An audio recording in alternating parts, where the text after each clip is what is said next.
Used up all the 100 million, and then there was the big recession. In the end, I had to invest everything.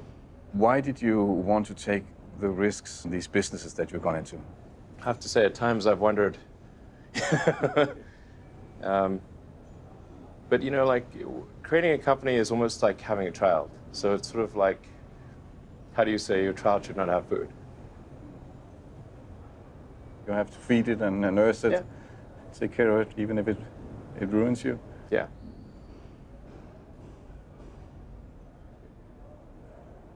There were some tough times in end of 2008. How did you get through that period of crisis? Yeah.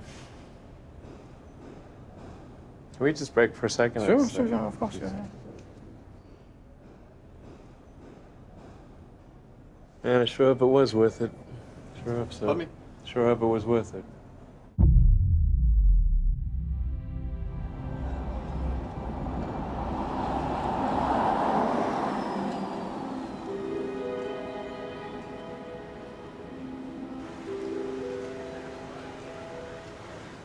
In 2009, Elon Musk is a bruised and weary man.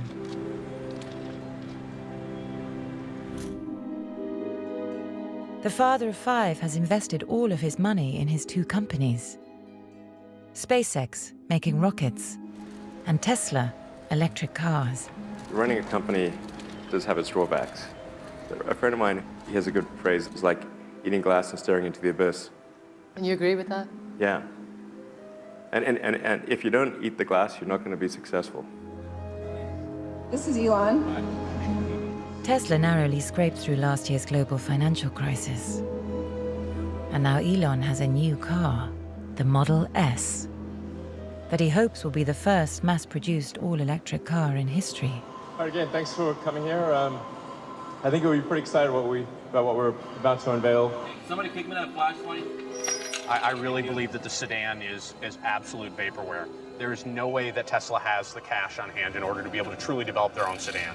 This is the first mass-manufactured electric car. This is something that is... They've got a prototype that they're going to show, and they're going to start taking deposits, which I find just an amazing act of God.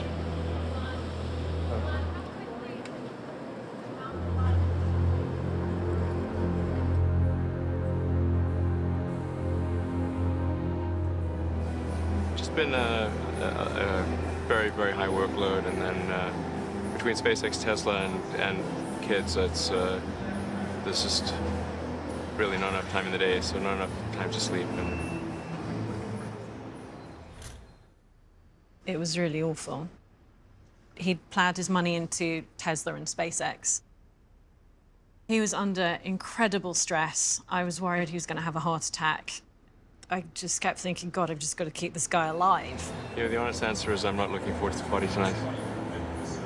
All night long, I'll be selling cars for 5 hours after sort of selling cars for, 5 hours before that. It won't be fun for me. Elon and Tallulah are building a new life together. But there's a major problem.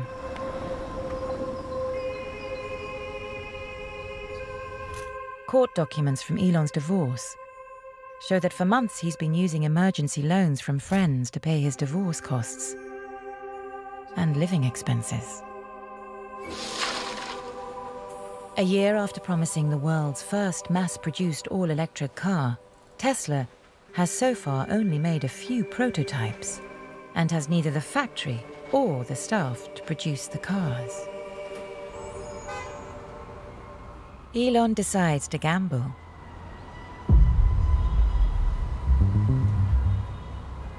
For the first time in 50 years, a car company is being floated on the US stock exchange. If the stocks do well, Elon will have the money to ramp up production.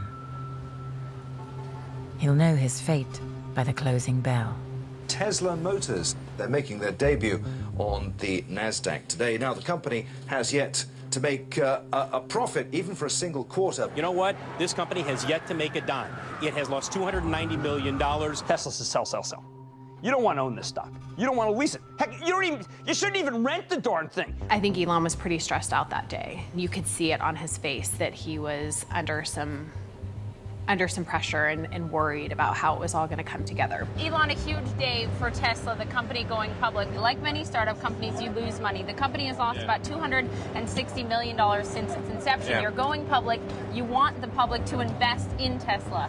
We were this car company that had no money, that was, making this crazy car in Silicon Valley and without any automotive experts. So everyone was like, they're never going to make it. What are they doing? We weren't even close to being a household name. There was definite risk. There's no place to charge this stupid thing right now. You have to. That's the least of them, Joe. Really? How do you begin mass market production of an electric vehicle? You're guaranteeing that this is going to be built and that you can get production ramped up on this model, because in the auto industry, a lot of people are saying not going to happen. Well, I think people at this point ought to be a little bit more optimistic about the future of Tesla. I remember the energy kind of in the studio right before they rang the bell. I mean, it was palpable.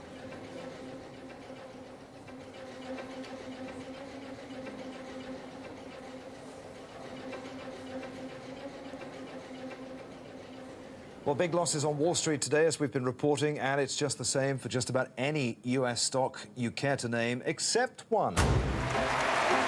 It's a result that almost no one saw coming. The shares go stratospheric, valuing the company at $2.2 billion. At the end of the day, Elon's own stake in the company is worth $650 million. Tesla's always been the problem child. I suppose all the sort of intensity of, it's us against the world, we're about to die any second. We had a lot of bloggers maintaining a Tesla death watch. A day-by-day count of how long before Tesla would die. Tesla has this cool factor that a lot of car companies out there just don't have. Flush with a new cash injection, Elon gets to work. Well, we have a very big sign.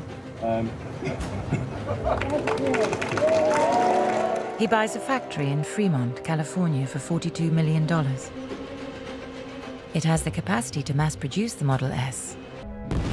In late 2008, NASA granted Elon's rocket company, SpaceX, a $1.6 billion contract to take over the duties of the retiring space shuttle. It was incredible. And then Obama got elected.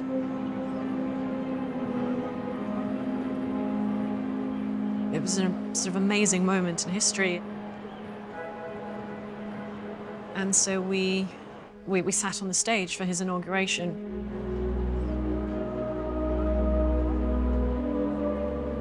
The thing I do remember is that Elon hadn't appropriately packed, and it started snowing, and he had to borrow the driver's coat and hat, because otherwise he would have frozen to death. I think at that point I was like, shall I just pack for you when we go on trips? And he was like, okay, probably a good idea.